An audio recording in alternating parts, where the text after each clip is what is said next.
Hospital থেকে তুলে নিয়ে এদেরকে দিয়ে ফেক বিবৃতি পড়ায়, ওরা কি প্রমাণ করতে চাইলো আমার জানা নেই। এখন পুলিশরা আমরা দেখলাম না, পুলিশ গুলি করলো, গুলি করে আজকে আপনাদের কোনো বাধা দিচ্ছে কিনা? আজকে আপনাদের কাছে পুলিশ আমাদেরকে আমাদের প্রধান কর্মসূচি ছিল সাস্টে, মানে আমরা যেটাকে এখন শহীদ রুদ্রতরণ ফটক বলি, সাস্ট গেটে, ওইখানে আমাদের প্রধান কর্মসূচি ছিল। পুলিশ আমাদেরকে যাইতে দেয় নাই, পুলিশ আমাদেরকে এখানে সামনে এবং পিছনে দুই দিক থেকে আটকে রেখে দিয়েছে। তবুও আমরা দমে যাইনি। আমাদের ভাইরা যেহেতু রক্ত দিয়েই দিয়েছে, আমরা আর মানে এই রক্তের সাথে বেইমানি করবো না। আমরা আমাদের দাবি আদায় না করার পর্যন্ত আমরা কেউ বাসায় যাব না। আমাদেরকে গ্রেফতার করে এরা জেলখানা ভরাই দিবে।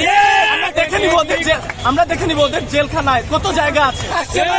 আমরা দ্বিগুণ হবো, আসছে ফালগুন আমরা দ্বিগুণ হবো, আমরা দ্বিগুণ না, আমরা 4 গুণ হবো, আমরা 5 গুণ হবো, আমরা 6 গুণ হবো। আমাদের একজনকে